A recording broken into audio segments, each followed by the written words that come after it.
For July the 1st, 2016, we talk about Call of Duty getting dragons, Doom 2016, and we ask you to ask us questions. It's a free play multiplayer. Welcome to level 156.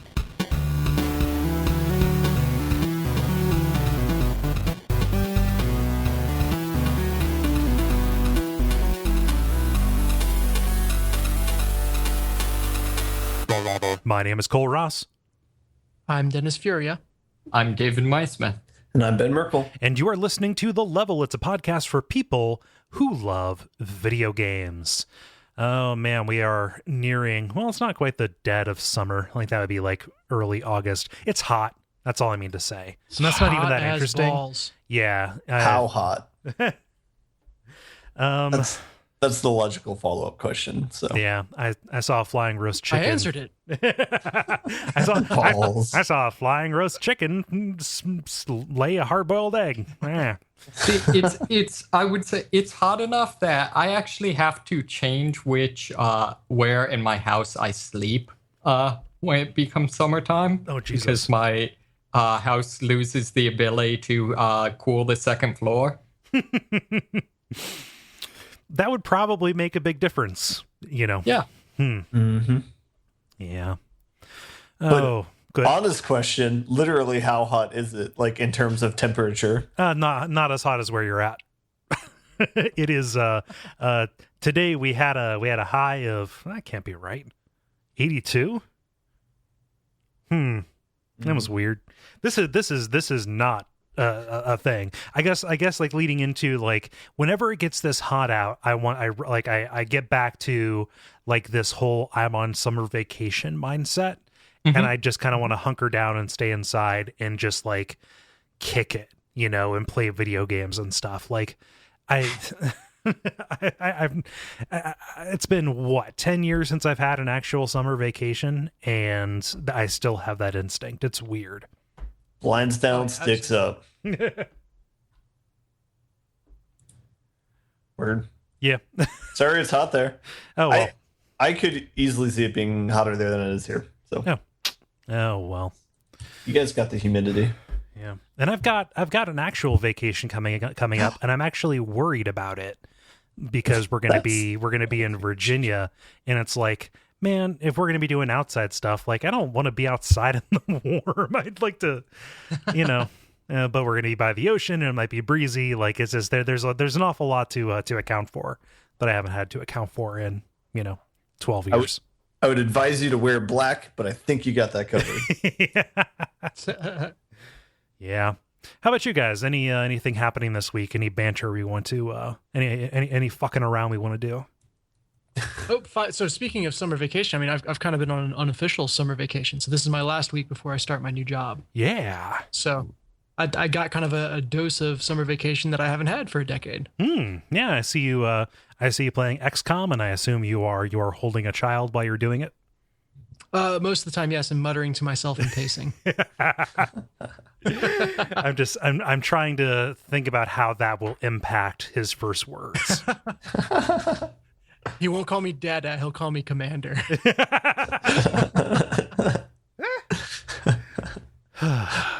Yeah. And he won't walk, he'll just pace. Like I'm doing like Daddy does, and he just walks from one place to another.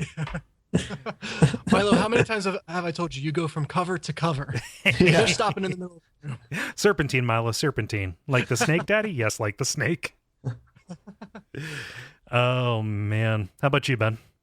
I actually have a vacation coming up in a week, so I will not be on the episode next week. But understood. We will have to contact Jala. Mm-hmm. But I'll be hanging out with family, so that'll be cool. But not family that's on this podcast. Sorry, Dennis. But yeah. Well. David, how about you? What you got going on? Not too much. Just kind of studying more and more web development. I've got this kind. I've started reading some of the news pages for kind of Silicon Valley area. Have you started watching Silicon Valley yet? No, I need to. I've heard from multiple people that's amazing. Yeah, it's really good. But I know. I'm terrified that I'm going to get there and it's going to be like that scene from Inception where like all the people realize that like there's an outsider trying to infiltrate. All their heads turn. Yeah. Donald Sutherland opens up his mouth and makes that awesome noise. Yep. Yeah. God, that's a good movie. I mean, Inception's fine, but the 70s not Day of the Tentacle, Invasion of the Body Snatchers. There we go. Blank of the blank. Yeah, watch Silicon Valley. That is a good show. Nice. I want to go watch Invasion of the Body Snatchers now. Yeah. Yeah, I've actually never guys. seen it. Oh wow, it is so good. Yeah, I actually when I studied history of the atomic bomb, that was one of the like movies we read about, because like one of the things we studied was how it affected like popular culture and science fiction and things like that. Yeah. But I've never actually seen it. Yeah, go for it. It's like legit a really, really good movie. Huh. Yeah. Dennis, you were gonna chime in there with something. Oh, just speaking of old movies, Jen and I finally watched 16 Candles, both for the first time. Yeah. Night or 2 nights ago, something like that. That movie has some challenging ideas in it. What I was going to say is it's a good movie, but it highlighted, it's like, we have gotten better about depictions of, sex culture and everything in modern day. We've progressed. Yeah. Back. Wait, so what is? I'm not familiar. It's a high school breakfast clubby kind of, everyone forgets girl's 16th birthday, girl goes for guy, funny things happen. Yeah, it's I mean, like when you say Breakfast Club, it's like done by the same guy. It is it is a John Hughes movie. Yeah. Mm-hmm. So, it was fun times. Just like the great outdoors. I didn't know he did that. Yep. I did not know that. Yeah. Actually, on a semi-related note, Tangent to the third power. I'm curious about this. Life is Strange. Is that supposed to be high school or college? High school. I don't know. Because it seems like they can't decide. I thought it was like a private high school, like art high school, that have like dorm rooms, so it feels like a college. Okay, yeah, because like the way the school and classes are run is like very much college style, but all of the characters act like they're in high school. It's kind of like in Twin Peaks, where they can apparently come and go as they please. Right. Yeah. Oh man, I could never go back to school. I can't brook the idea that somebody would tell me where to be and I would have to be there. Like I could go back to college. I could just be in college indefinitely. Not even that. Really? Yep. I don't want somebody to tell me what to do. Oh, Yeah, good thing we don't have anything like that in adult life. I know, right? yeah.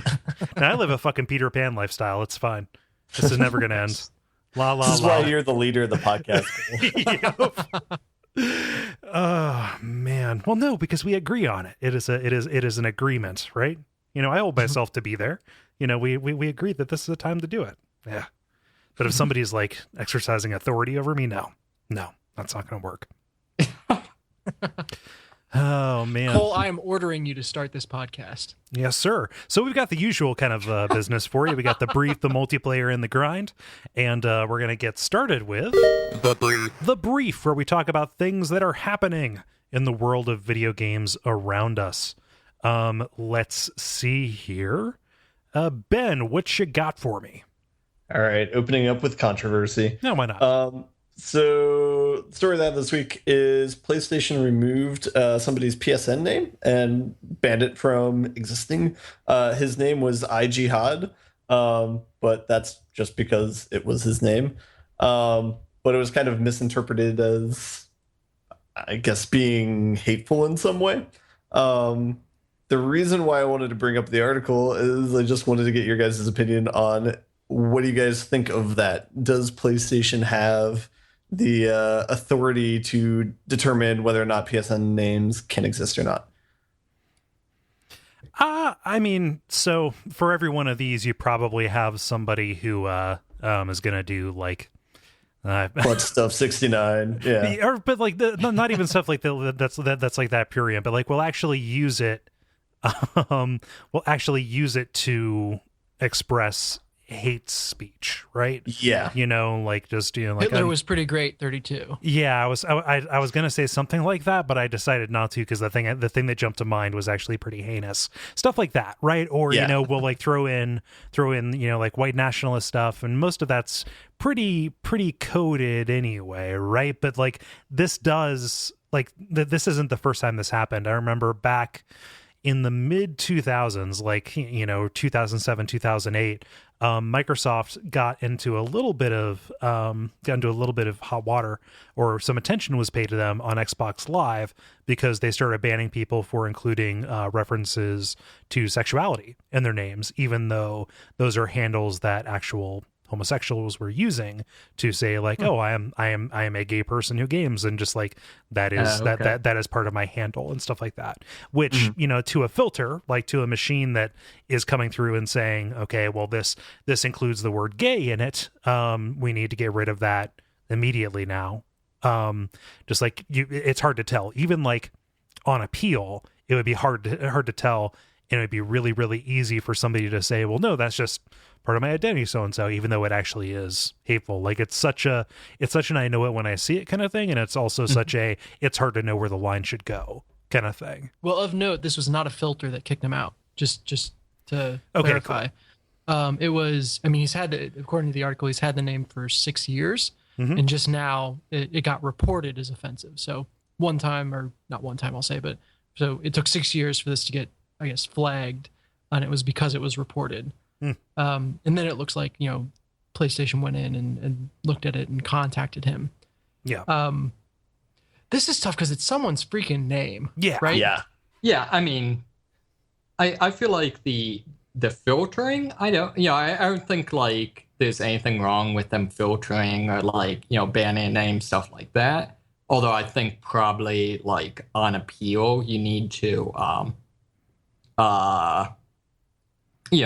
then if, there's a legitimate reason, I think you should probably err on the side of, not banning, if that makes sense. Yeah. Here's the problem with that is in the middle of a multiplayer match, you don't have time to sit down with every single person and say, hey, this name that you're going to see, well, actually it's the guy's real name and not any kind of offensive reference. We don't mean anything by it. Carry on. Like, yeah. There's no way but I to feel do like, that, so... I mean, what's the problem there? I mean, yeah, I mean, so the problem is like Sony doesn't care if people get offended. Sony cares that people think Sony allows that to happen. Right, exactly. Right. What if they made a system where they just push it to the user, where a user can kind of like upvote or downvote a name, given on its like how offensive it is, right? Here's the deal. Let me remind you. I can think of one half of the population that would be disproportionately used against. Yeah. Perhaps, but let's say that like enough downvotes just elects it to be removed, and then it's reviewed by somebody else. I'm just going to use this because it's in the Slack right now.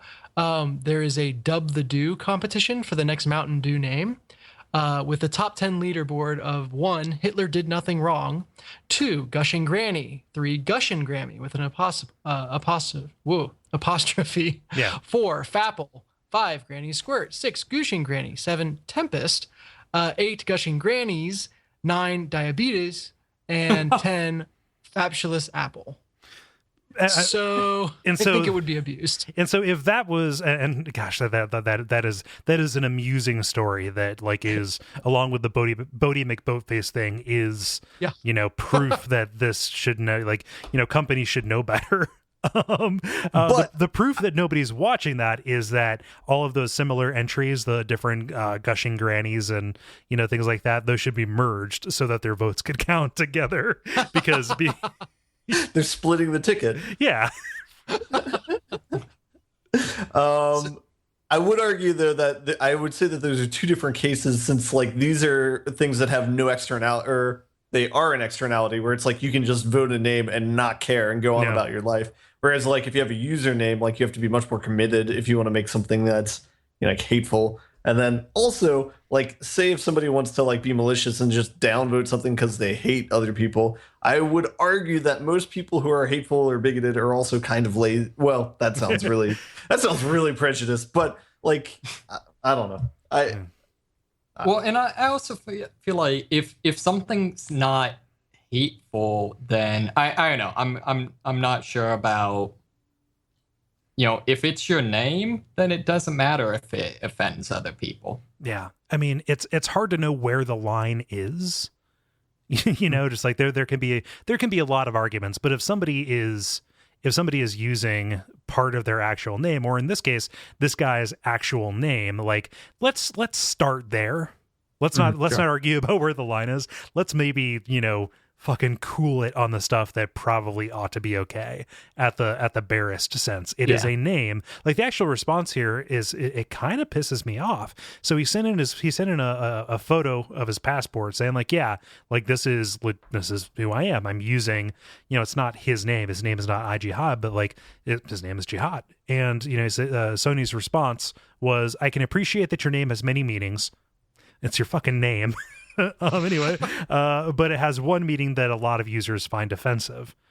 I don't know. That doesn't hold water for me. Like, I understand wanting to keep a thumb on your community by checking out what people are naming themselves. Like we've even run into this in the Slack a couple of times, and we ask them nicely, and they change it because for whatever reasons, anything along that line. But like, it's an instinct I can understand, but like, I don't know. Even if this isn't something to set policy by, this is an extenuating circumstance.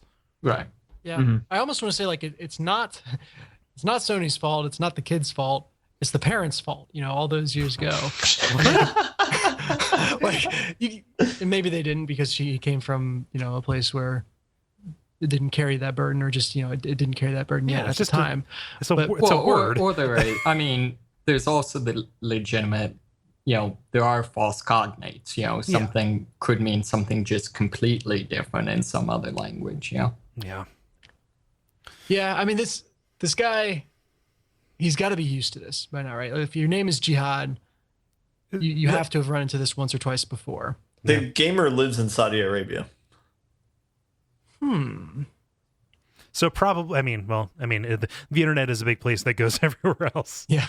I don't know. This is frustrating because like on one hand it feels incredibly simple, but on the other hand, it can get so complicated so quick the second you start trying to apply like a broad brush to it. I don't know.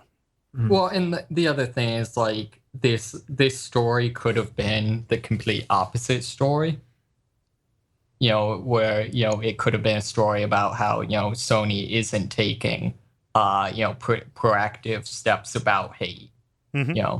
It's kind of it depends on which way people decide to drive clicks to the website. Yeah, which again gets back to they don't care that it offends people; they care that people think that Sony allows them to do something that might be.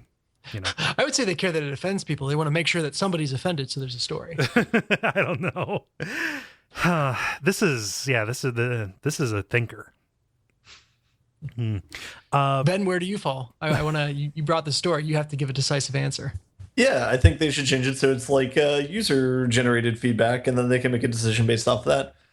Because it's he got flagged because he was reported, so there was user-generated feedback. No, so here's the thing: the people who would play with him typically wouldn't care about that name. You know what I mean? Like, I guess, there's the off chance that he might, play with U.S. players depending upon how the servers are set up. But in general, I don't think a huge percentage of the people that he would play with would find that offensive. Although, the problem with that is, do other players have the right to, decide what you can and cannot, name yourself or say or whatever? I think it's something that's kind of like a consensus-based thing. So if I name something that offends like 90% of the populace, then maybe I should have a little bit more tact, but I don't know. Well, maybe 90% of the populace is wrong. That's true too. Or maybe your parents should have had more tact. When they named you that offensive thing. I don't know. Dennis. Also to be fair, like if this guy's, I don't know, probably at least his 20s, like 20 years ago, probably no one outside of no one who wasn't actually Muslim had any idea what jihad was. Yeah. Like, Fair. it was probably just straight up a Muslim religious term at that point, more or less. I mean, almost assuredly. Yeah, I mean, I don't have enough understanding of that culture, or like, the times honestly before 9/11 to be able to be able to say it. But like, if it's his name, it's his name-ass name. Dennis, what story you got? Yeah, I got a story about where the Call of Duty franchise is headed next, which everyone knows. Everyone knows that the next game in the series is headed to space. But before they go to space, they're going to go to medieval times vis-a-vis dragons. So you got it. First it was zombies, and now it's going to be dragons in Call of Duty. I love the fact that no one cares about the actual Call of Duty game. People care about like the mini game that comes with it. Mm-hmm. Yeah, that's hilarious. And this is really interesting. So they're doing like an alternate reality, 1940s, so I guess not medieval, Stalingrad. They still gotta have guns. Yeah, well, there's guns, but there's also dragons as well as mechanized zombies. So it's like Rain of Fire meets zombies. The question is, will there be drag guns? No, I like it. It's in the video. It appears to be some kind of like riot shield type of item that is shaped like the dragon's mouth that you can apparently like shoot flames or whatever dragons shoot out of. So that is a thing. There will be drag guns. That's the best kind of shield, one that attacks. the best defense is a good offense. Huh. That is what? Okay, tell me. I'm not going to watch this video. I just want this to exist. Does there exist a magical horn which, if blown, will allow me to summon dragon fire upon my enemies? It's called an airstrike. Yeah. It exists. Yeah. I was thinking, like, can I call in an airstrike? Yeah. From a good dragon, Yeah. Well, so there's a couple hints in the video. One is that dragon shield type of thingy that is shown briefly. The other thing is that I'm not going to say there's dragon multiplayer. But there are definitely two. There are. And the word dragon has lost all meaning. Congratulations, guys. We did it. So the big question is, if a zombie bites a dragon, does it become a zombie dragon? Of course. A Draco Lich. All right. Yeah. What does it breathe then when it's a zombie dragon? It breathes necrotizing mist. Smaller zombies. Oh my god. No, there is a scene in the video where the dragon lights a horde of zombies on fire, which then proceed to attack. So that's pretty amazing. There's a lot you can do with the dragon zombie cross up there. See, I would love this to be like the expansion to Titanfall or whatever, where instead of a Titan, you just like summon down giant dragons. Oh, nice. Yeah. That'd be a lot of fun, actually. Dragons versus mechs. This can only lead to one place, you guys realize, though, which is in the next game, Dragons in Space. Does it make it like a progressive rock album cover? Oh, God, give it to me. I want it. Put it in my veins. Isn't that like, doesn't Warhammer do that? I don't know. I'm just trying to think of the logistics of how a dragon could have like a space helmet on, but still breathe fire. There's no oxygen in space. So. Yeah. Well, I mean, unless it breathes an oxidizer, right? Maybe. I don't know enough about I've played space. enough FTL to know that the fire will not last long out of his mouth. That's why it's got to be a zombie dragon in space. Because the necrotizing mist works just fine. Yeah. I know. Somehow the Zergs survive in space. Are we actually talking about the logistics of the way fantasy things survive in space? I'm sorry. I got distracted by a calendar for a second. Are we doing this? Yeah. Fuck. Wow. Okay. Huh. Yeah, that is weird. That is, I mean, this feels like a pretty obvious observation, but it kind of just seems like them trying to hop on that Game of Thrones, Call of Thrones, Game of Duty. Call of Thrones. Throne of Bones, as Gary would say. Yep. I don't know. I mean, fantasy's Sure, been why around. not? Yeah, why not? Dave, did you had the story? Did you have anything else to add to it? Not really. I think the most interesting thing I found about this was the stupidly reading the comments to the article and just see like how many people are like, man, remember when Call of Duty was all about, World War II? That seems like a valid observation. Yeah, It seems to have come far afield in the past 16 years. Yeah, except I mean, no, but I mean, I guess I'm saying like complaining about that, where it's like, On the other hand, like everyone else complains about every Call of Duty game is exactly the same. At least this one isn't the same. Yep. And at least it's not just zombies again. Like they had the good sense to know that it was going to. I am so freaking tired of zombies. Oh yeah, I mean it's absurd. Zombie teat is dry. If it was ever moist in the first place. Next story as fast as possible. Yes. Okay, cool. So I've got one here. This is actually like a weird companion to the first one in that it deals with names. So do you guys remember me ever talking about a game called Plague Inc.? Yes. Plague Incorporated. This is like a simulation game that I played on like mobile, like iOS, 3 or so years ago.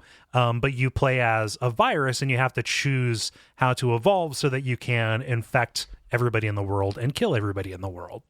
And it's expanded quite a bit since I played it. They added like to pursuant to our previous point, they added like a zombie mode where, there's like different methods of transmissions and things like that. You have like parasites and things, but one constant is that it always gives you the ability to name your disease or your syndrome or whatever it is. And that is, an element of fun, right? Whenever I play it, I always name my disease butt bugs. It's just butt bugs. It feels, it's just fanciful enough to be like, but something that I didn't think of was the idea that this could actually be used to figure out what's popular or more likely unpopular. So, and what is a pretty canny marketing move by this developer, they came out and announced that, Trump is no longer the most popular virus name that will spread and kill everybody. Now it's Brexit. So that's to be great. fair, that does sound like a disease. Yes, it does. It also sounds like you're saying breakfast wrong. That's how the British say breakfast. Yeah, they say it with baked beans. Yeah, I don't even know. Like, this is just a silly, dumb story. But like, they also released a couple of other kind of points of data here, saying that Trump has been relatively constant, whereas Brexit kind of peaked and is going back down. But it almost always like coincides with whatever is happening with Trump. But like Obama was one back around the 2008 election, I think, or the 2012, sorry. And then whenever Ebola or Zika or whatever the kind of the infection of the day is, like that always pops up there. However, something, I'm just pulling from this article wholesale right now, people also name the viruses after their significant others. Oh, no. How do they track that? It's just names. Yeah. And then, so. That seems like a very cynical interpretation then. Oh, man. Maybe like Could be my- worse. my Could be girlfriend. children. Could be like ex-girlfriends, maybe. Yeah. But yeah, so I think this is weird. Like, what this reminds me of is back around the time I played EverQuest, it seemed like every other character was named after Drizzt. From the Forgotten Realms books. And like what I want to do is like, account for, variations, right? Substitute S's for Z's and, any numbers and stuff like that. But like run some kind of analysis on like active characters or characters created to like figure out which like works of fiction are most are most popular with the least creative players of these different games. You could probably do that using like modify the algorithms for gene alignment. What? Like well, Damn, there's like when you do genetic studies, the samples of the genes aren't perfect. Right. That you get, so you have to align them to like the known sequences, and basically there's all these algorithms that are more or less designed to like let you still match things even with like minor changes. Oh, so you can you set a tolerance and say like this affects like the topology of the available matches here right now. Yeah, you can do stuff like that, or like so it's stuff like that. So you could probably modify that to like identify Drizzt and Drizzt. Finding Drizzt. Yes. What is the plural of Drizzt? Drizzt. Drizzt. You know, starting with folding at home, video games have given a ton to genetic research. I think it's time genetic research gave something back. That sounds like the perfect. Yeah, bills due, motherfuckers. Multiplayer. Now it is time for the multiplayer, where we ask you a question usually. However, sometimes we do free play and you ask us a question. So this is just a breakfast for dinner, right? Like a usual listener write-in portion. I don't know. I feel like I have to explain that. Yeah. Like, Zorro multiplayer. Tables Don't worry, are we turned. don't think this is original, but it is refreshing in the context of our show. Yeah. Our listeners are asking mean people what they think. Yeah, us, the meanest of people. Mm-hmm. Let's see here. Dennis, you got an answer on Slack, and I want to make sure we get that. I did. I got a question on Slack. Oh, sorry. I pulled a Jeopardy, didn't I? This isn't Jeopardy, Cole. The question is, what game, and it comes from Lance Davis, what games do you like that you would be too embarrassed to talk about publicly? Got us.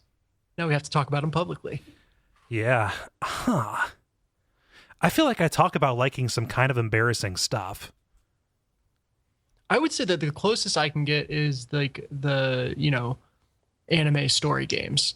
Yeah. But I've talked to some sugar about them on the show. But definitely, like, as I'm, if I'm flying in the plane and had it out, and there was one section in Danganronpa 2 that had like all the girls in bathing suits, and I was on a plane next to like a very conservative looking lady while that part was playing. Yeah. So I definitely kind of like huddled myself into the corner, which You just probably say, made it. don't worry, they'll get murdered later. Don't worry, the blood is pink. It's everything. Everything is fine. Just stare her down the entire time. Don't break eye contact. Are you enjoying this? I wish I could find a way to put it on the seatback screen so you could enjoy it more conveniently.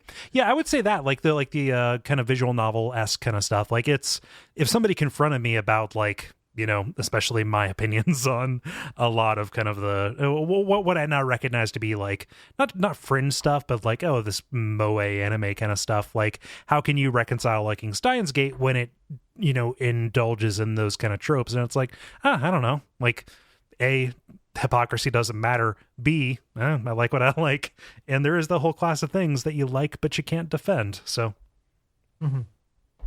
yeah. How about you, Ben? Skyrim. Oh yeah, just because it's too mainstream, or what? It's just self-hatred. I don't know. I mean, I looked through my Steam library. I couldn't find anything that I was like outright embarrassed to have played. Yeah, so I don't know. I kind of gotta. I'm sorry, I don't have a good answer for this one. David, how about you? Yeah, I'm not sure. Like, if we were talking like, like my tastes in TV shows are fairly silly.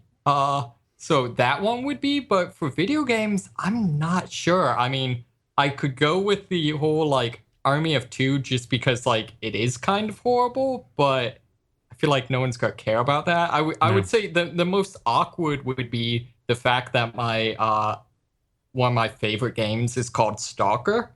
Is like just kind of unfortunate. No, it's not a sim game. I assure you. Please don't leave.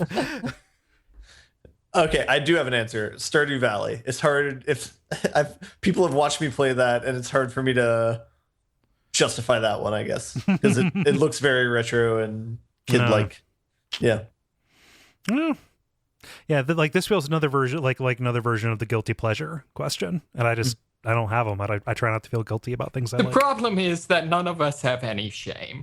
We have no capacity for guilt. Sam writes. I would say. Oh, good. Oh, sorry.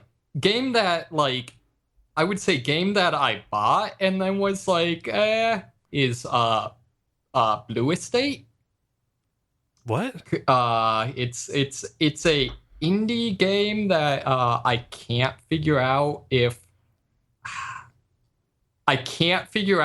it's being offensive ironically or not, if that makes sense. Like I can't figure out if it's doing like the Grand Theft Auto thing or if it's like actually just like kind of horrible. If it's repugnant, huh? Yeah. Yeah, it's a lot of stripper kind of stuff there. Right, and it's like not clear what they're doing with that. Yeah, I mean that's not something you like though. No, Yeah. but I would say like that's the closest looking through my Steam thing. Let's see here. Sam writes, what's the oldest game in your Steam library that you've never played? I'm pretty sure I have a game or two from the original Humble Bundle that I have yet to install.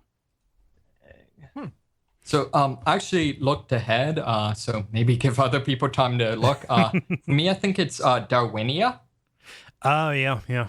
Which I think's kind of interesting because like that's one of those games that like that was one of the first like early kind of Steam darling games that was every single sale included it, and I think that was maybe one of like Steam's first experiments with like them kind of going out of their way to advertise a game that someone else made, stuff like that. Mm-hmm. And it's just kind of interesting that now it's just like I've not even heard about it in years. Yeah, that studio is really good. They did Prison Architect. Oh, okay. I wondered about that, like where they went. Yeah, they also did DEF CON as well. Okay, sure. So I looked up mine. It's Humble Bundle 2. There's a handful of games I have not played on that, including Machinarium, which I know you really like, Cole, so I should probably have played that. Play that. Oh Yeah. my God, play that. That is a very good game. I'm not going to say play that like an accusation like Dennis just did so unkindly. I'm going to say play that because I think you're going to enjoy it. Okay. Yeah, Ben, that is a Ben Merkel-ass game right there. Oh. I think you would really like it. All right. Yeah. Sending me back to the Humble Bundles is fortuitous. So like Gish or Lugaru HD, like neither of those appeared to be anything that I wanted. The videos looked kind of boring. And it's funny because before Humble, I've gone back and looked at just my Steam history, and it's like a smattering of things here and there, but it's mostly like some Valve stuff along with like, oh, Sherlock Holmes The Awakened. It was like really tentative, but then like the second Humble happened, like bleh, it just overflows its bounds, and then like that is where things started going really, really wrong. Yeah. Well, yeah, when you die, you evacuate everything, so they just evacuated all their indie games. How about you, Dennis? So I've got a Humble Bundle Samaras 2 that I've never played. That's that's the same people who did Machinarium. Samaras 2 was really good. Yeah, it predates Machinarium. But that's from December 2010, looks like. So that's a ways back. However, this is speaking of Ben-ass games, and this is somewhat sarcastic, but I've also got Star Wars Knights of the Old Republic on here, and I've never really played past the first world on that. So kind of counts. Like I think I bought that game on your recommendation, Ben, like way back in college. Mm-hmm. And just I tried to play it, I think, on my first PC, and it just wasn't powerful enough to run it. Then I tried to play it on my Mac, and that was buggy as hell.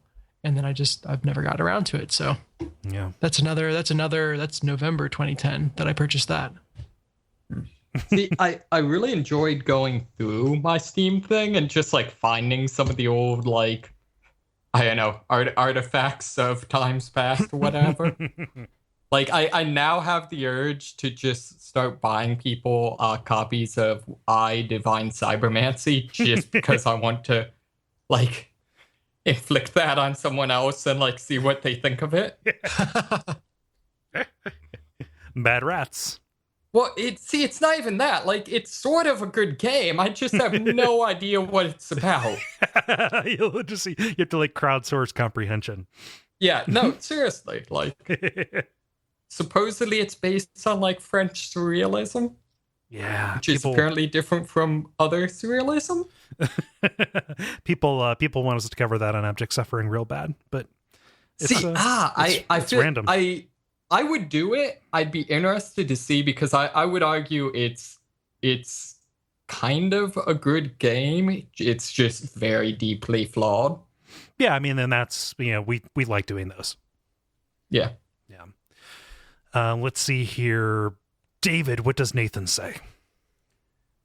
Sure. Nathan says you have to cover the walls of your bedroom with crazy person writing. What do you scrawl all over your nice walls? Does it have to be writing? Because if it doesn't have to be writing, I would just make one room-wide maze on the walls, like really tiny lines or God. corridors. Sounds like a nightmare. The entire thing. Yeah, I mean, if it's my bedroom, I'm just going to write all the calmest, like the most calming sentences I can think of. Wait, I don't think that constitutes crazy person writing. Well, no, you have to. The actual word, you have to cover all the walls of your bedroom with crazy person writing. Is it is the act of writing on the wall a crazy part? I would say so. I think it's in blood. That's what makes it crazy. Okay. Are the calming phrases still helpful if they're all in blood? Then that takes a. Yeah. Depends on whose blood.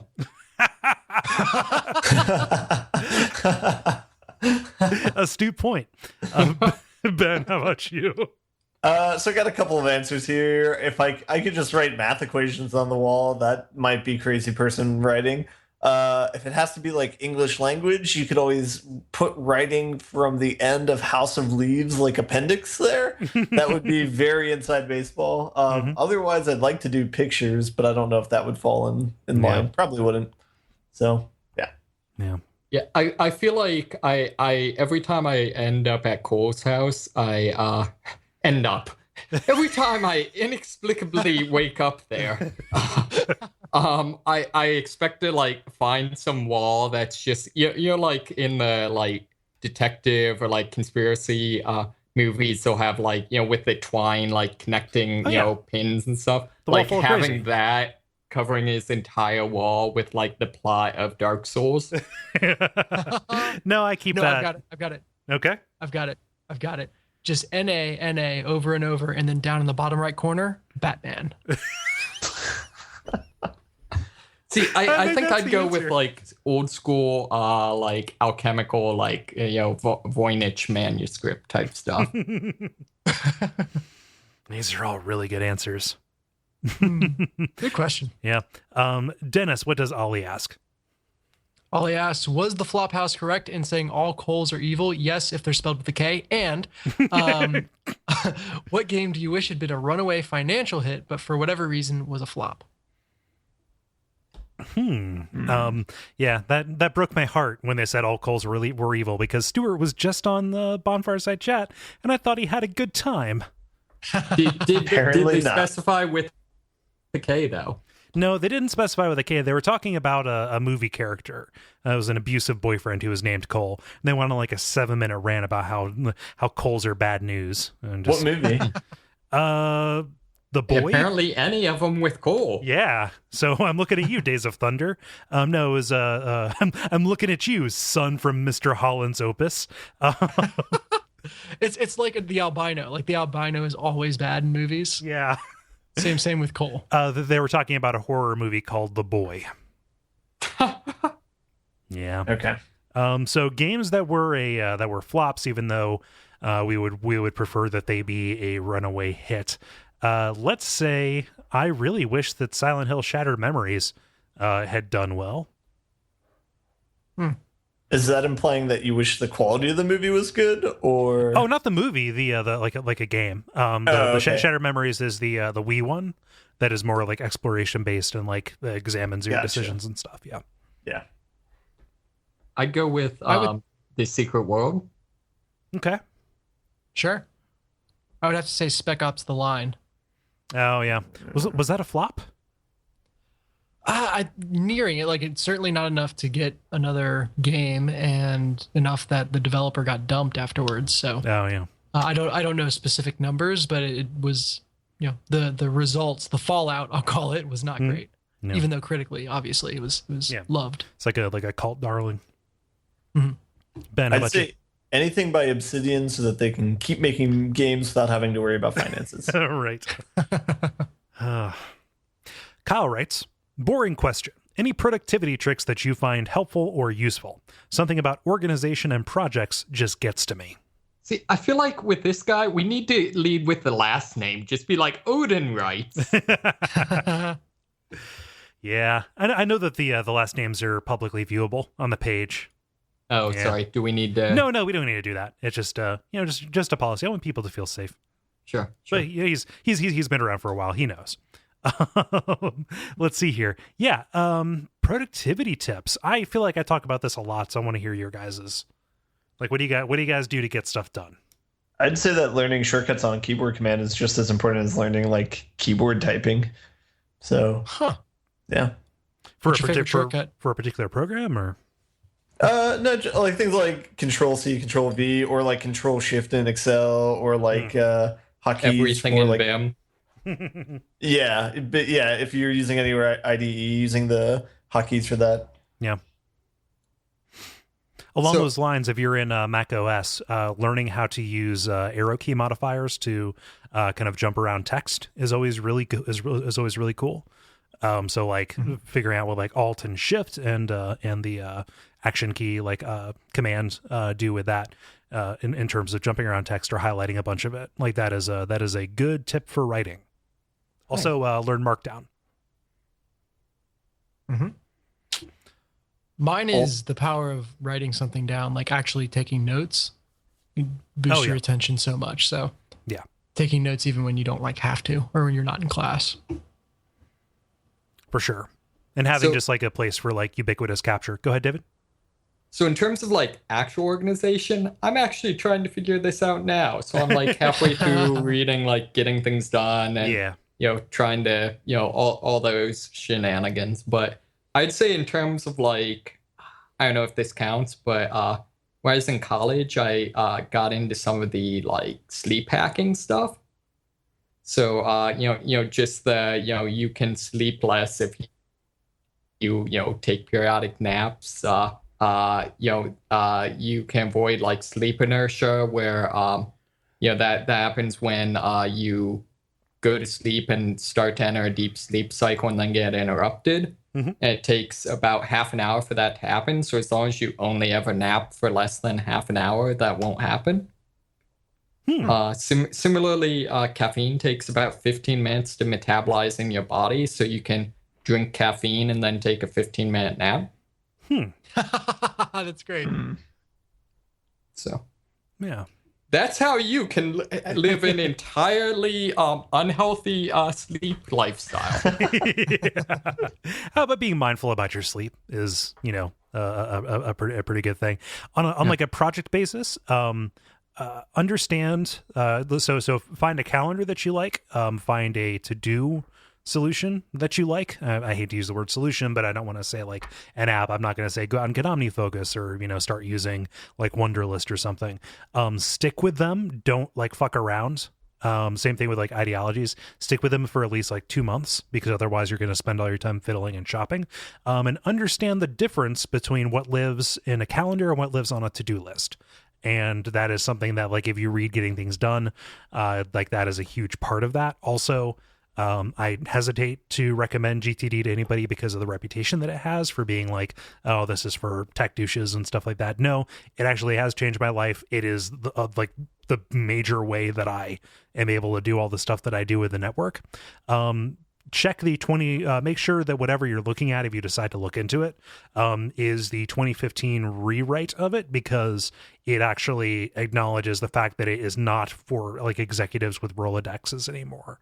Like it makes it more about the applying it to an entire life as opposed to just like executive business kind of stuff. Also, it's updated for modern tools. So this is a little bit off topic on this, but if you ever want to read just an entirely adorable self-help book sometime. Living the James Bond Lifestyle. Oh, jeez, that sounds gross. It's hilarious because it sounds like it should be just like the worst thing ever. And it's pretty much like advice from like Mr. Rogers if Mr. Rogers really, really liked like James Bond. Like all of the advice is just incredibly not gross. It's worth reading just to see like the degree to which this guy like is living his bliss, and like it's really, really interesting to read. Yeah, that's funny. Yeah, it's weird. So now that was me. Let's go, David. What Sean. Yeah, what does Sean say or ask? Sean asks, if any, what webcomics do you follow? I'll give a short answer. We've addressed this on a couple, but Nedrid, just whenever you want to feel better, just read Nedrid. That's the skeleton bird one, right? He's not a skeleton. He just has a really big eye. I don't. That comic terrifies me. I don't understand how you find this comforting. Because it's about friendship and weirdness. It's great. How about you guys? I'll duck in on XKCD every once in a while. Yeah. But that's really the only one. Yeah, I don't follow too many religiously, but I'd say XKCD and Garfield minus Garfield. Oh yeah. I go with the 19XX. Is really good. It's like a really well written diesel punk comic. Kind of an old school adventure type thing. And then Brood Hollow is really, really good. So I don't know. Have any of you read that at all? I know Jala just started. No, I have not. Yeah, it's like a really, really the guy who writes it's really involved in the kind of creepy pasta, however you pronounce that, kind of subculture, whatever. But it's a really well written, kind of Lovecraftian thing. But also MS Paint Adventures is pretty good stuff if you have several years to devote. It's really good if you've been reading it for 10 years. Yeah, they just finished up like the current arc after 7 years. So no more Homestuck? No more Homestuck. Hooray!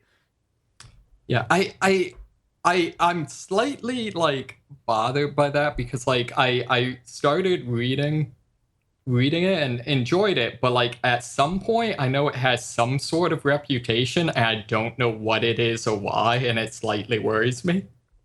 I mean, it's kind of like Dave Matthews Band. I'm judging it based on the most apparent of its fans. Okay, yeah. I guess I was just like at some point in the like 3 billion ones, they just start like endorsing like neo-Nazi stuff or like No. like it's, I don't know. Not as far as I can tell. Okay. Yeah. Let's see here. There's a lot of good stuff. Yeah.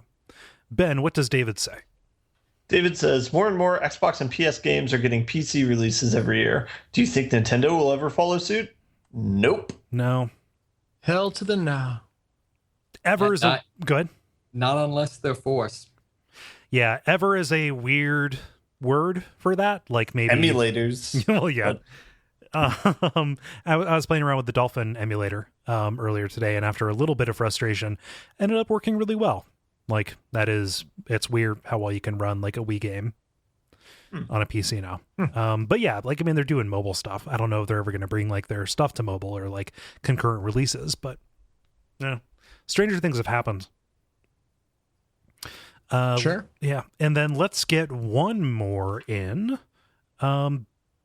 Dennis, what does Greg say? Greg says, what's one of your favorite remakes of a classic game? Mine is Metroid Zero Mission. I still need to play that. Here's here's how broken my life is. I've wanted to play it. I know I can get it on the Wii U and play it on the Wii U gamepad. I haven't done that. I haven't explored it because my the old way that my apartment was laid out, I couldn't get the signal to reach my bedroom. Huh. And so it's kind of like, well, this is useless to me. But now that my TV and Wii U are closer to my bedroom, I think I can maybe get the signal to reach, and so I can more easily and conveniently play games like Metroid Zero Mission. See, it seems like the logical course of action would be to cut a hole in the wall. Yep. And then, put some crazy person writing around it. I'd have to make a mistake on that wall, and then the only way to fix it would be to knock the fucking wall down. The old crazy hole.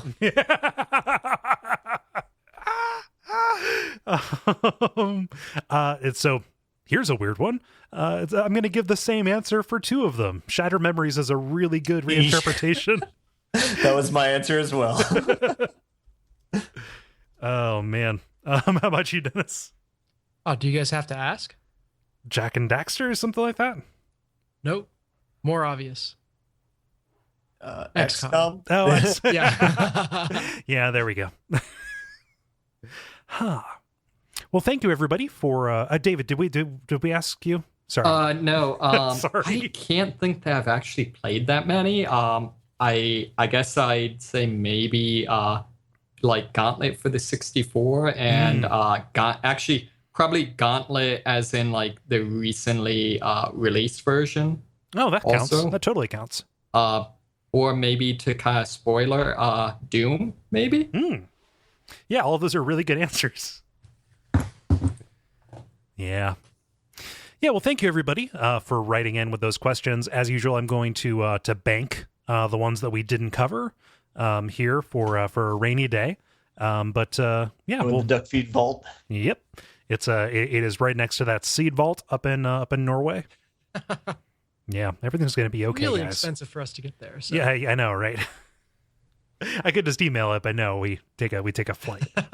You write the questions crazily on all the walls there. Then we seal it up. Yeah, that's a weird archiving situation. But if you want to participate in future multiplayers, go to facebook.com/thelevelpodcast and watch for those questions on Tuesday afternoons. The grind. Now it is time for the grind, where we talk about the things we have been playing over the past week or so. David, I know you have something new. Yeah, so one of our listeners is actually really appreciate sent a copy of Doom. So I've been playing that, and it's really, really epic. Where to start with it? It's really is, I kind of referenced this in one of the questions. Like, it really is very much kind of a remake. I was kind of surprised it's does the old school like floaty feel for all the physics, and none of the weapons have clips. You just have however much ammo you have. And stuff like that. So it's really is kind of the modernized throwback type of take on things. Although cool. I kind of like that. I can't tell for sure if they are going with this, but it seems like they seem to imply that like the suit of like spaceman armor you're wearing is like some artifact that they found like buried in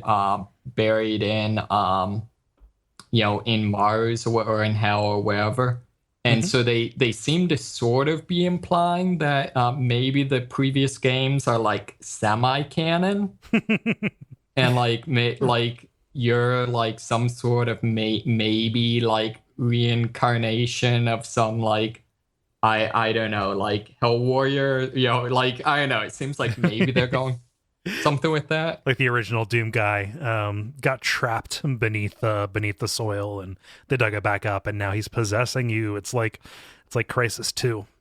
Yeah. So it seems like they're doing something with that. Although the game is very explicitly not about the story. They really double down on like straight up the plot is that like humanity is harvesting like electrical power from demons and and like there's straight up like over the intercoms like like pre-recorded messages about like how to deal with the demon outbreaks and stuff like that.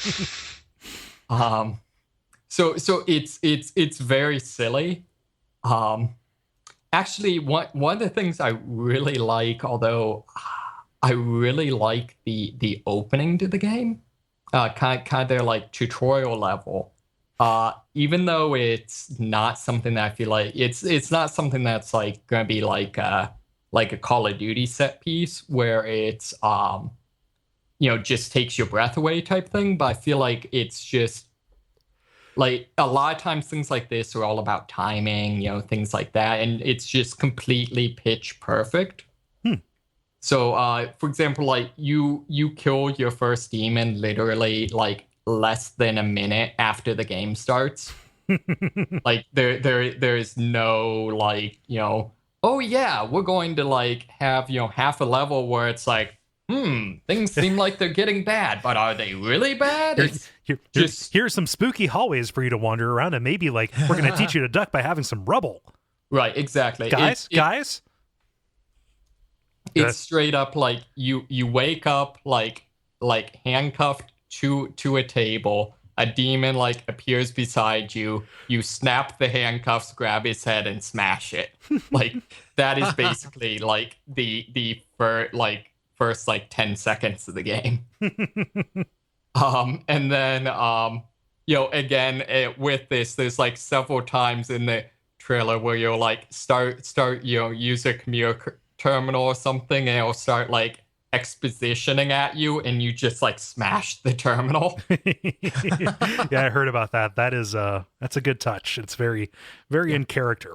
Exactly. And then the other thing I like, and this is one of those things I feel like in saying it, it's not gonna mean anything, but I feel like it's just the timing is really, really perfect. It finally gets to the point where like it does manage to like get the basic exposition out.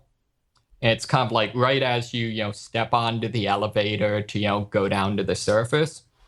And right as the exposition ends, it goes to title screen and that sort of stuff, and playing all these like rock and roll guitar riffs, and then the music ends right as the elevator arrives, the door opens, and you like pump your shotgun like right in time with the last riff of the or last note of the guitar riff. It's just it's really, I don't know, really well timed out. I don't know. So like tell me some like what's some cool stuff that you've done? Sure. A lot of it's kind of moment to moment. It's it's really fast game. Your default movement speed is very, very high, and it's kind of the old school where you can run backwards as fast as you can run forwards type of thing. Yeah. So I mean, a lot of the cool stuff tends to be less set piecey and more just like times where I've got an upgrade for my shotgun that basically allows me to use it as a grenade launcher, and just like finding the moments where you can jump out and like grenade launcher some enemies that are standing next to an explosive barrel, and then like run across the stage and shotgun take someone down with a shotgun blast, stuff like that. It's much more gameplay focused than set piece focused.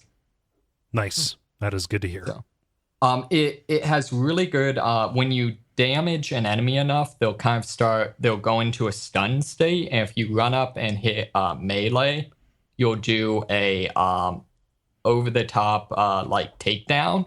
You like rip their jaws apart and right, yeah, and they're very dependent. There's a bunch of them, and a lot of them are dependent on like what angle you approach the enemy from and stuff like that. So like if you do it from above, a lot of them will be curve stomps.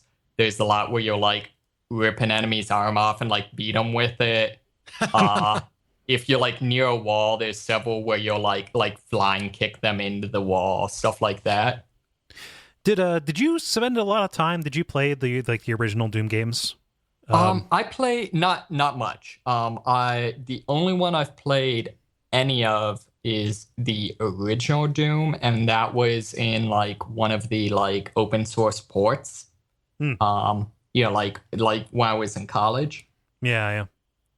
It's so I mean, you're coming at this not from like, oh, this captures the spirit of the original really well. Like this, I mean, to a certain degree, like this is kind of in large part the game you've been asking for a lot, right? Yeah, I think so, especially since I think it's very much kind of like I said with the intro, it's something that it's all in service to action, but it is actually like well thought out, competent, thoughtful, game design. Mm-hmm. As opposed to, it's not action because they weren't capable of doing anything else. Right. It's not kind of the Call of Duty like Michael Bay, like let's just throw more explosions at it. Yeah. And I talked some about mentioned some about how like the game kind of explicitly cuts off the exposition, but really a lot of that's there is almost like satire of corporate culture type of a thing. Mm-hmm. Where it's very much the organization running this is very much like a to a comedic degree just this like dystopian megacorp, and the fact that like a lot of the messages are like employee health programs and stuff like that are just transparent covers for these cult activities. Like if you find yourself growing horns. There's a part where it references oh, now that you're a level 2 employee, you can celebrate this moment by electing to get a commemorative tattoo. Just talk to your advisor about participating in the Lazarus Wave experiments to get your complimentary pentagram tattoo. Yeah, I love the lack of subtlety in that. And that's kind of the thing. It's kind of that lack of subtlety, but to the point of being actual comedy as opposed to being just stupid. Yeah. So wow, this sounds like a home run. I'm going to be curious. I heard something to this effect on another podcast, and I can't remember which one, so forgive me for not being able to cite it. But the fact that none of the original guys were involved in this kind of makes it seem like they were better set up for success because you didn't have a team that wanted to expand beyond what they, kind of like proved that they had already done and try and turn it into something new. You had people who, seemed to genuinely have had a lot of affection for the, just the way the initial games played, and, made something that still felt modern and cool, but like still very much feels like the same thing. I mean, just, the easy comparison is like this to Doom 3, but like that seems to be a factor. And I wonder how much of that is going to come out. Like if that's something they could ever say, because in a way, like the developers of this would have to say like, yes, all due props to, John Romero and Carmack and everybody, but it's a good thing they had nothing to do with this. Sure. Yeah, I don't know that could be rather interesting. The other thing I'm kind of wondering is to what degree this is going, like, kind of like you said, like this very much is a retro game, although it also is, very much modernized. I kind of wonder, like, will people who were too young to have any interaction with like Doom/Quake style shooters like be alienated by it? Is it good enough that just anyone can enjoy it? Like I wonder, what the statistics are on who's bought it, who's playing it, those sorts of things. Yeah. Seems to have sold well. Yeah. Awesome. Any other questions about Doom from the folks? No, I'm excited to hear more. Yeah, I'm excited to play it. Yeah. And this is the point where I stop and go, oh wait, I have a machine that can actually run that. Yeah, you can totally go get it now. I think it's even on sale. Yeah, I was gonna say this is the point where you talk about Steam sale, because I think it's like $35 or $40 right now. Oh damn. Somewhere in between there. Neat. I know there's probably not much more you can say about Dark Souls without it being spoilers. I just want to get a status update. Sure. I think I have 2 more bosses probably. Okay. Or maybe 2.5, depending on how you count. So the thing that's kind of keeping me is I'm pretty much to the point where I need to decide like how I'm going to end this thing. And I don't know, like I kind of wish I had at least a little bit more information. Most notably, I wish I had any idea what the fire is and what linking it means. Like I feel like that's something that I could legitimately ask like any of the people who apparently know but won't tell me. They changed the meaning of it from game to game, and I'm still not entirely sure what it means here. Yeah, just follow your heart, young man. Really, all that it changes is the cutscene that you get at the end. Like it doesn't impact New Game Plus at all, and we have YouTube, so you can look at the other stuff. So good point. Go crazy. Yeah, part of it is like I'm leaning towards not doing the variant thing, but it's like, dang it, I fought several optional bosses to like to unlock this thing. Yeah. So yeah. I Cool. know. Well, did you have anything else, David? No, I think that's it. All right. You guys mind if I go? Go for it. Yeah. So I did another stream, Rule of Rose. That's a game I've wanted for a long, long time. And I got it thanks to listener Brian Wade. He found it and I bought it off of him, and all is good. And boy, that is a weird, upsetting, obtuse, off-putting, but kind of like really kind of brilliant game that I would not recommend anybody play. Because there's not much combat until there is way too much combat and it is mandatory. Like that's always generally speaking, kind of what's the plot? You play as a young woman who finds herself kind of like trapped first in this orphanage and then in this airship that resembles parts of the orphanage that is run by these sadistic children who are kind of like have their own little society and are putting her through this kind of like just terrible tortures and humiliation, and she has to kind of like get to the bottom of it and satisfy their demands in order to escape. Yeah, so it very much is like a game that is like, children are monsters, the game. But well, yeah. I really dig the story, and just like the way that it ultimately comes out, it was surprising to me. And like there is some stuff that is very effective horror that, yes, there is some kind of like gross out and violent stuff, but yeah, like just the there are challenging ideas in this that I wasn't sure I could see done in a game. And they are it is shocking when you see them, and I don't want to like spoil any of it. Like go watch the streams, or just because playing the game isn't a thing here. But like you definitely like are kind of like confronted with some very adult fears in this. Yeah. So that's the stream update. I don't know if I'm going to continue. How old is the game? The game came out in 2006. It is a PlayStation 2 game that is developed by a studio that's defunct. So like, okay. Basically no chance of ever being re-released or updated. Yeah. Gotcha.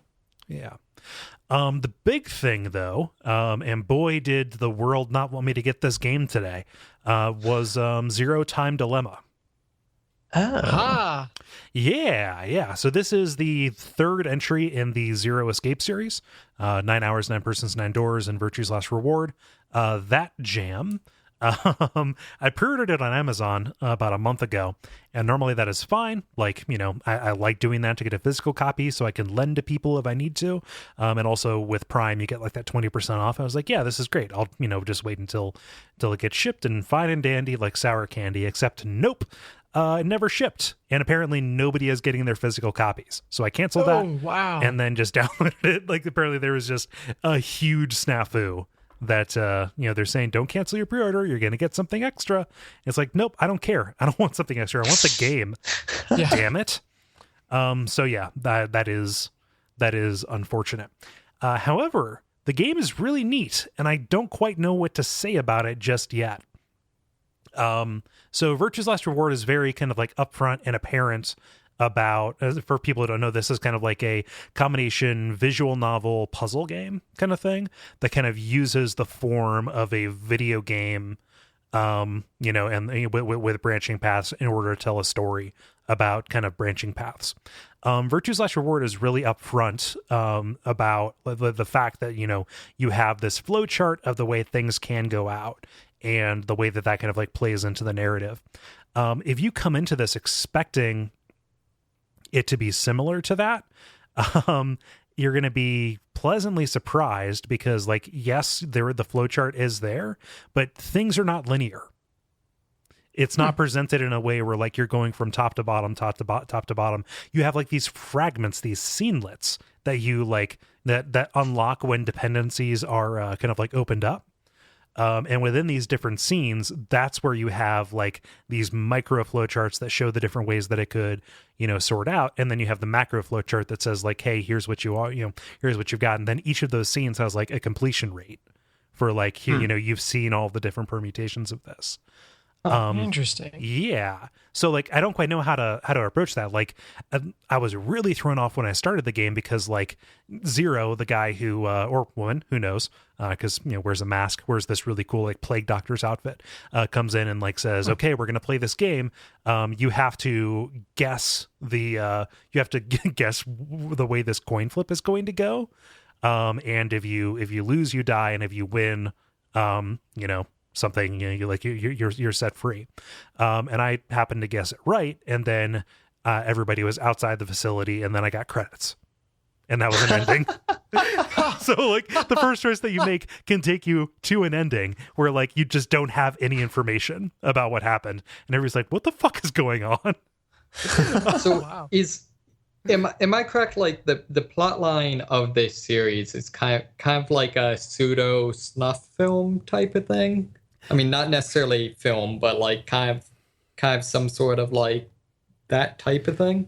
So just kind of like the general premise of all of them so far have been, 9 people are kind of like captured against their will and put into very challenging situations to play a game, and through the playing of that game serve some kind of purpose. And the penalty for losing this or for not kind of cooperating is death in this, like in different ways.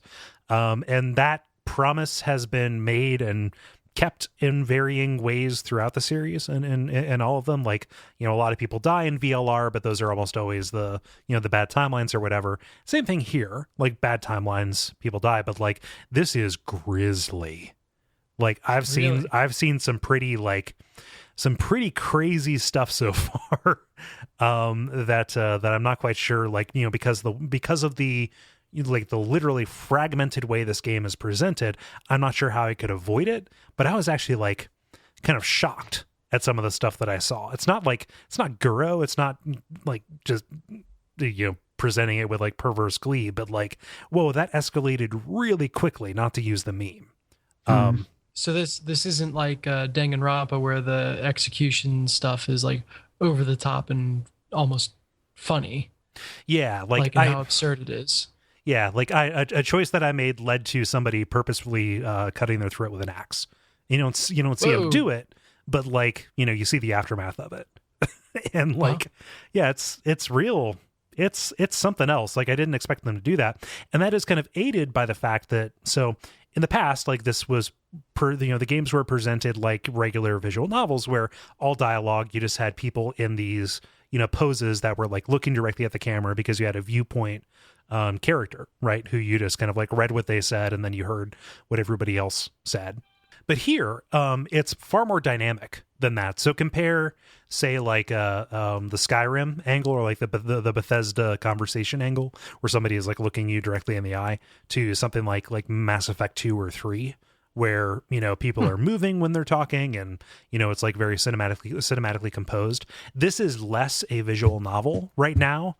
And it is more like a Walking Dead style or a Heavy Rain style, like cinematic kind of thing. Like most of what you're seeing is dialogue most of the time, but like everything is dynamically framed. People are posed, people are situated in different places. And because everything is voiced, like, instead of like, doing the My Dinner at Andre, or My Dinner with Andre, arcade game kind of thing, like tell me more, like I'm watching this scene unfold and I'm not annoyed that like it's taking longer than if I was just like pumping through some dialogue, but like it's conveying the information to me in this really, really cool way that isn't actually, that isn't burdened by them feeling the need to like, indulge in exposition. Like it starts in media res, and this game, like, like even out of like individual scenes almost have no context for them. It's going to trust you to like pick up details, or to like, it gives you opportunities to like look for more details. So like a problem with 999 was that like somebody would say something and then your character, to make sure that the player had like internalized it, would, say it back again in a different way. And they would say it back again in a third way. And it's like, okay, you got it. This is like just moving. And all of that kind of like adds together to make this a very confusing, but like I'm engaged, like I'm following with this and just kind of like up on every single beat as it goes along. So to make sure I understand, when you say starts in medias res, do you mean that you kind of start in the middle of things and go forward, or can you actually go backwards in the timeline from where it starts you? I have no fucking idea where the beginning of this game takes place. I really don't. It seems like it begins at the end, but like in previous ones, like in both 999 and VLR, and in most games of this type, it's like, here's the introduction to the character. Here's what they were doing before the action of the game. Here is them waking up in this terrible situation and then saying, wait a minute, what? My life is gone? What's going on? What's this around my neck, on my wrist, blah, blah, blah. And then going and meeting everybody. Like everybody knows each other already at the beginning of this. It doesn't do anything. And then like all of the details are just kind of like peppered in over the course of the first hour and a half. It is so like, it's a shame to say that like an hour and a half of exposition is like daring for a medium, but like it's so daring in that regard that I was gobsmacked in a good way. Huh. Very cool. Yeah. That does sound pretty cool. What system is this for? So this is the first one to get a PC release. Okay. It's also available on the 3DS and the Vita. I am playing it on the Vita because, got to feed the little kid something, I've heard that's important. Yeah. I don't know. I can say that's a myth. They're fine. They bounce. Yeah. So like, I don't know if I can say much more about it. Like that's most of my like initial impressions, but like I'm digging it so far. Like could you start the series with this game and not be lost? More so than you would be? I think that it would really benefit you because there is some varsity level, not like lore is the wrong way to put it in a story-based game like this.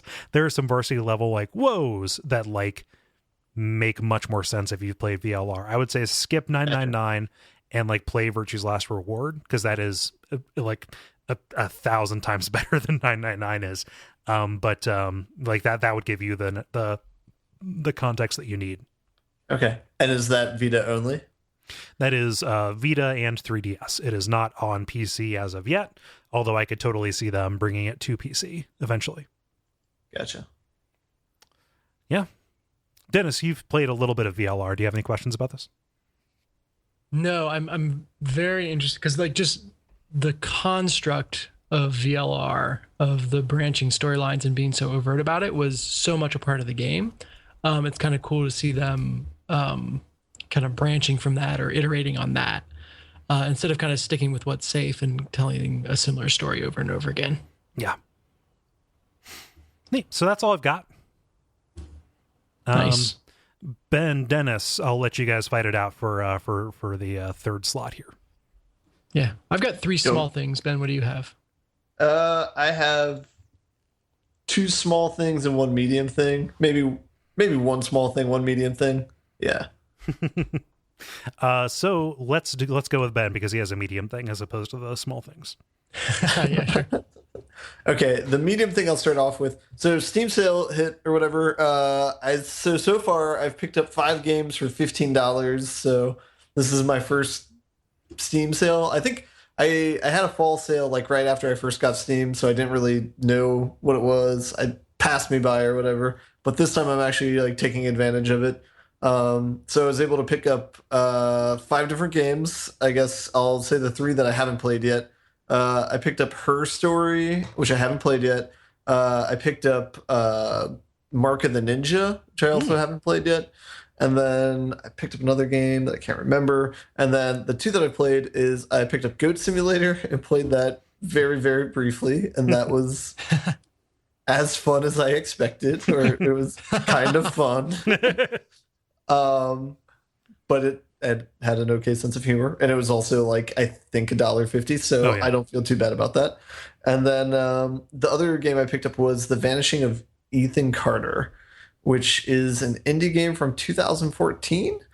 And the only real interaction I'd had with it before is when I went to the Game Awards a couple years ago. It was one of the games that was nominated for Indie Game of the Year. Yep. So I thought it would be interesting to try it out. I tried it out. I beat it. It was okay. It is a short game. You can beat it in 4 hours. It's a puzzle game, kind of. It's an exploration game, kind of. It's similar to Dark Souls in that all the areas are open from the beginning, so you can kind of fly by sight and walk through the map.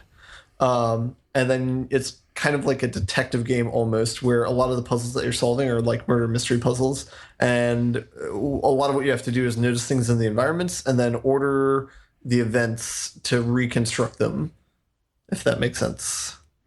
Yeah. Yeah. And then the game has a narrative to it.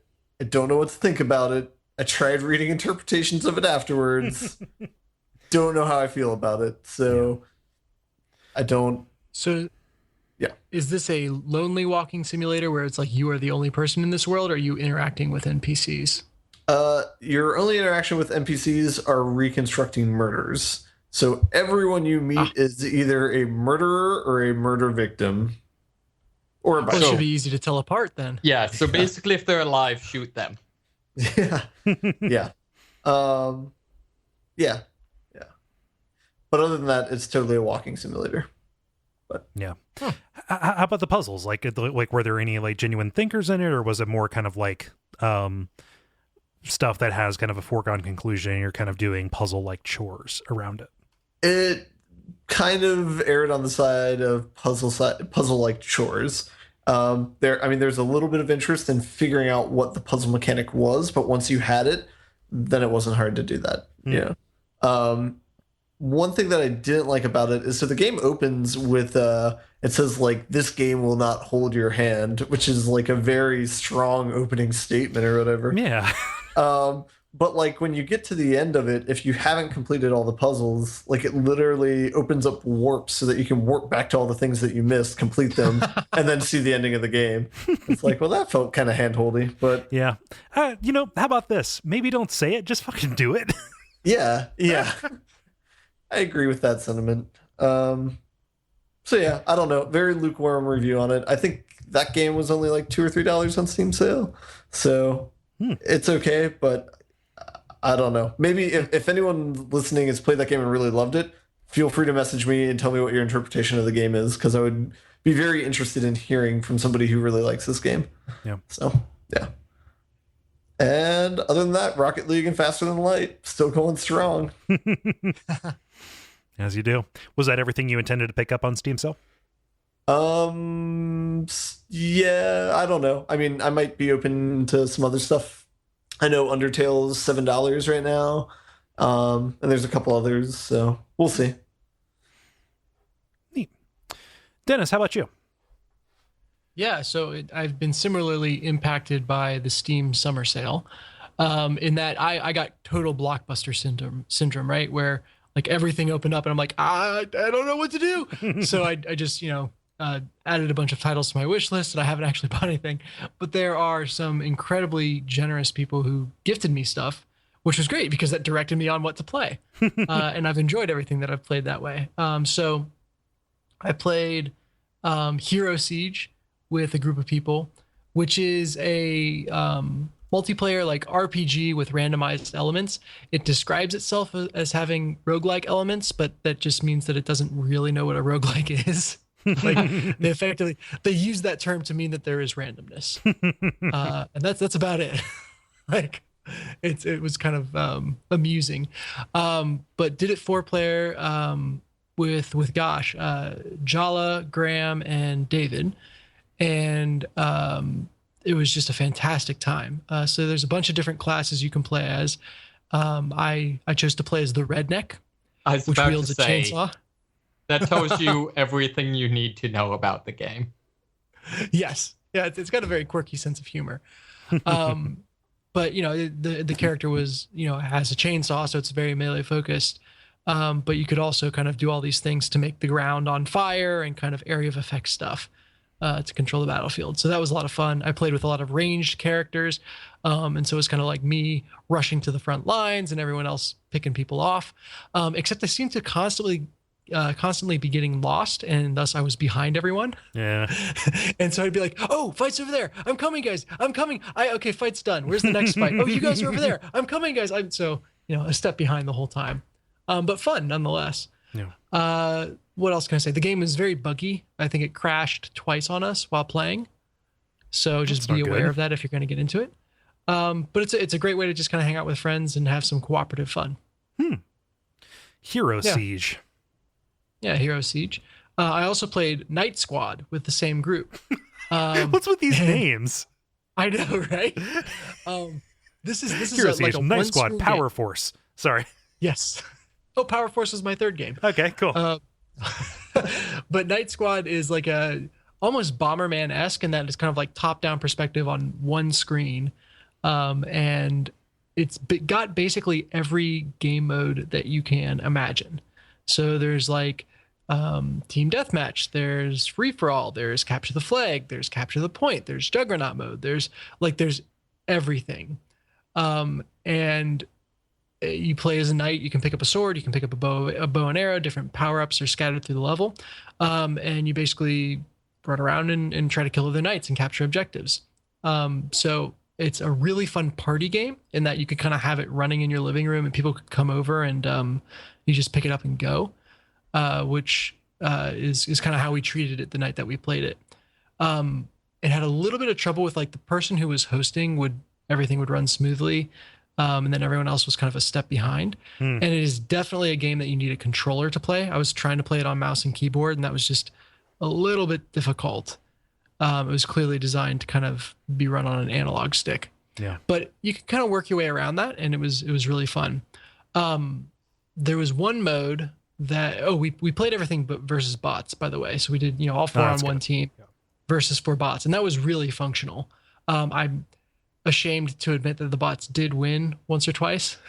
But we had fun the whole time.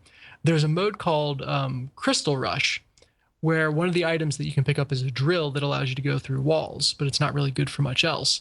And there are crystal kind of control points scattered throughout the level on each team's side. And so you need to pick up this drill and then drill at the crystals. And the first team to destroy all the enemy's crystals wins.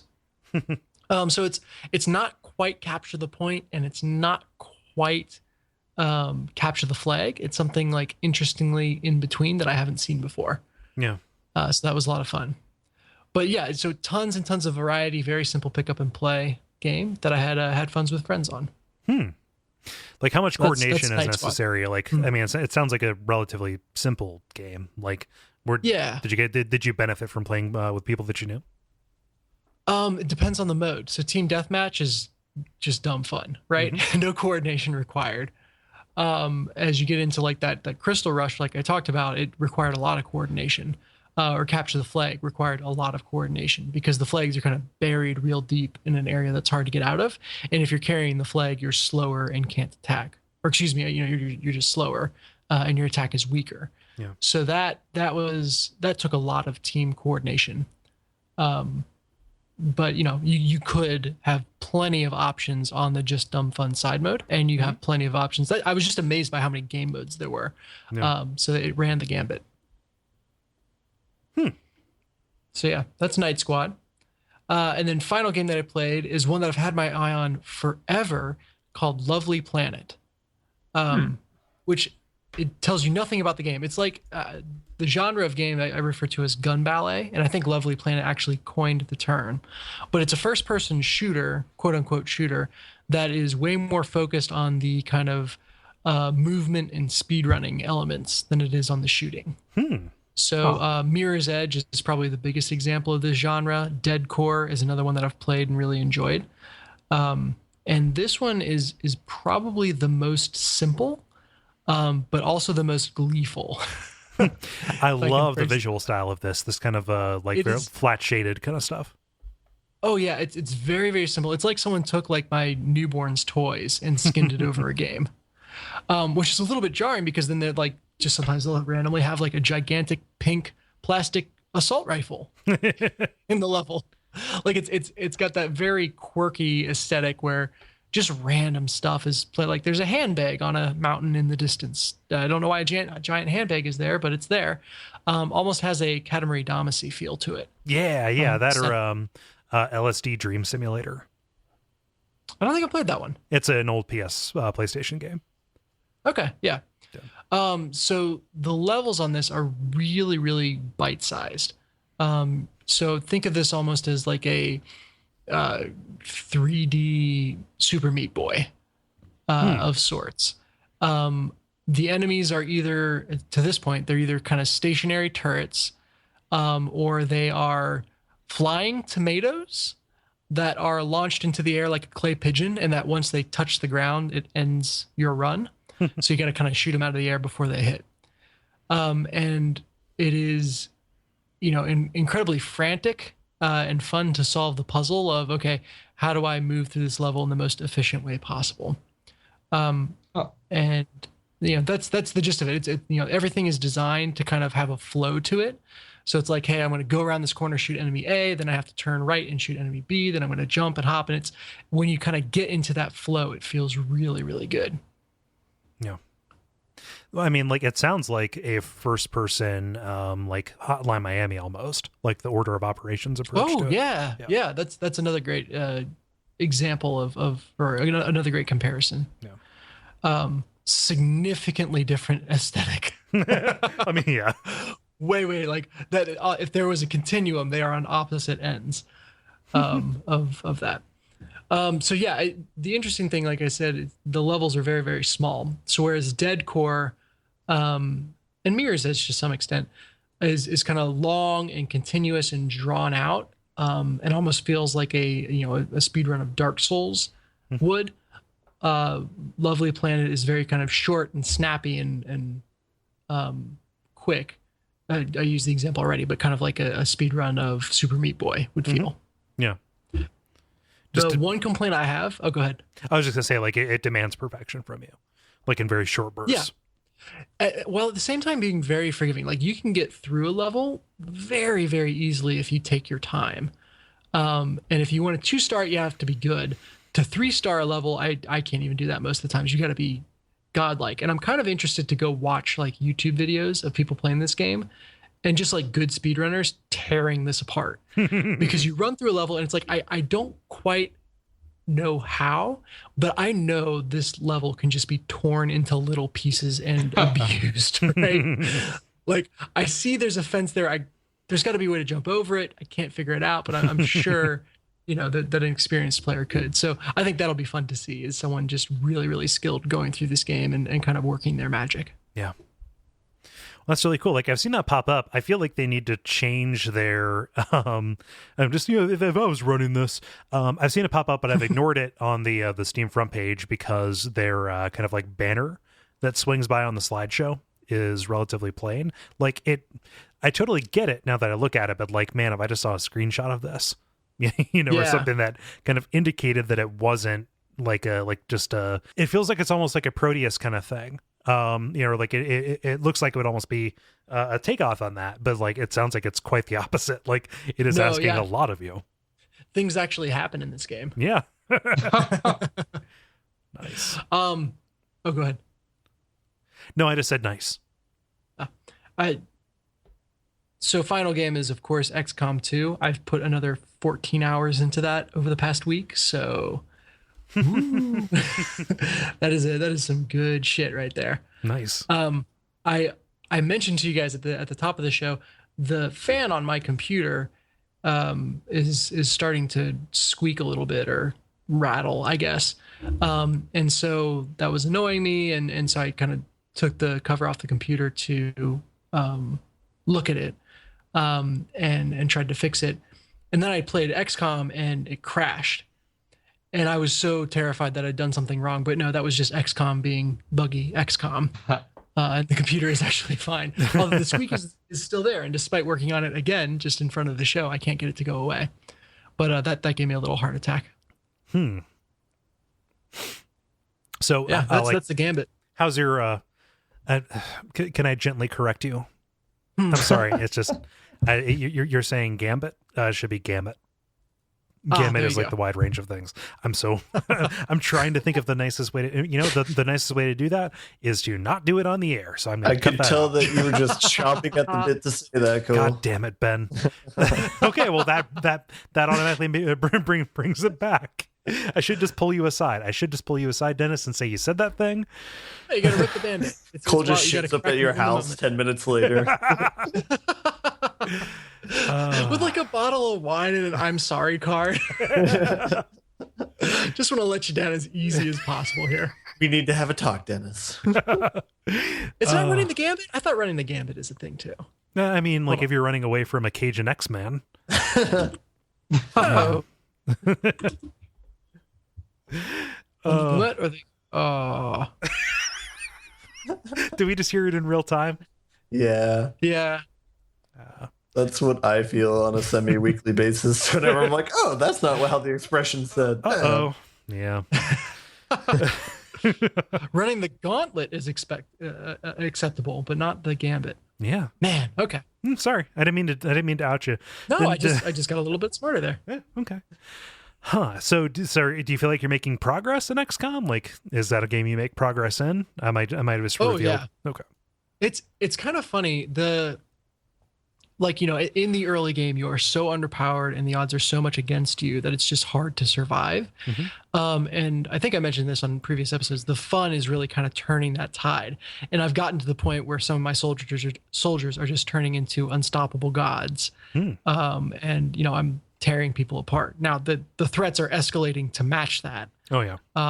So that, it's keeping things interesting, but it's almost got me jonesing for that initial stage again. So I feel like the consultant that specializes in turnaround businesses, and it's like, hey, I got to come in and fix this. And then once the company's on the right direction, I'm off to my next challenge. Yeah. I'm just that for earth-shattering alien invasions. Can you start a new game at a higher difficulty level? I can, and I can run them concurrently, but I feel like I got to see it through just because from the last game, there's so many early on decisions that can snowball into great late game ramifications. Okay. And that was one of the major complaints leveled against the first game was it was easy to lose the game 10 hours before you realize you'd lost it. Yeah, that sucks. So I feel like I got to see it through at least and know the full extent of what I'm dealing with. Yeah. Before I go in at a harder difficulty. But when I do go in at a harder difficulty, I'll start streaming it, which I haven't felt confident enough to do yet because of the aforementioned pacing and muttering and occasional fuck. Huh. So yeah. Awesome. Well, do you guys want to button it up? Good video games. Oh yes, definitely. It certainly has been. Like we've actually played stuff this week. It's weird. So Dennis, your kid's first word's going to be commander, and the second one's going to be fuck. Yeah. Do you guys want to butt it up? Sure. Okay. I was going to wait and see how long you would hold your breath if no one said anything. So yeah, thank you everybody for listening. We really appreciate it. I'm trying to think of stuff you can do, but we usually say most of it. It's been a while since we've gotten a rating or review on iTunes, so if you're a new listener who has not done that, it really does help out. We know that not everybody uses iTunes, not everybody likes using iTunes, but that is a way to raise the visibility of the show. Otherwise, say, tell your friends about us. And, if we say something kind of cool that you want to share, you can always, hit it up on social media, all of that good stuff. Share it, please. I'm trying to think of other stuff. I announced last week the Hexcrank is back. It's its own site now, hexcrank.com. Yeah. Gotten a lot of good response to that, along with the streams and things that I've been doing. That is a place to find out about those. Guys, what am I missing? I think just the Twitter names. Oh yeah, Twitter names. Yeah, I mean people know about the Steam sale. So yeah, I've been Cole Ross at Cole Ross on Twitter. I've been Dennis Furia at DFuria on Twitter. I've been David MySmith at MySmith777 on Twitter. And I've been Ben Merkel at Merkelizer on Twitter. And stick around for some titles.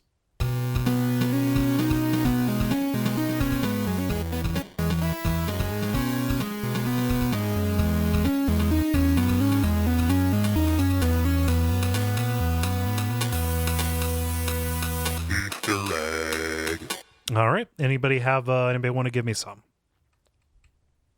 I've got two. Okay. I've got the zombie teat is dry. Okay. And I've got the old crazy hole. Yeah, I have that one as well. I like that one. I like the old crazy hole. Yeah, me too. I also have Bill's Due, motherfucker, which I really like. Okay. That's actually kind of good too. Yeah, I might just shorten it to Bill's Due as opposed to motherfucker, because that'll be like censored and mangled and stuff. Mm-hmm. Yeah. Anything else, Ben? I also had the old crazy hole. Yeah. How about you, David? I think one sec. Yeah, I think the only one I had is Bill's Due. I had something along the lines of like,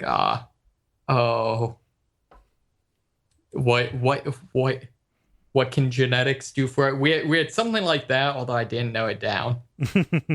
Oh yeah, that was more like a couple sentences. Yeah. Yeah. I know what you're talking about. I like the old crazy hole. I like the old crazy hole too. I think Bill's Due is funny. However, I don't want to give that up, especially because it's like a smash cut to a segment break. Mm-hmm. I think the old crazy hole is probably the way to go. That is my vote. All right. Done. All right. Cool. Thanks, guys. Yeah. Yeah, I'm gonna go to Yeah, bed. thank you. It's good doing the cast. Yeah. Competitive play just launched on Overwatch, so I'm going to go play that other game I didn't talk about on the show. Go for it. All right. Have a great week, everybody. Great. Bye. See you guys. Bye.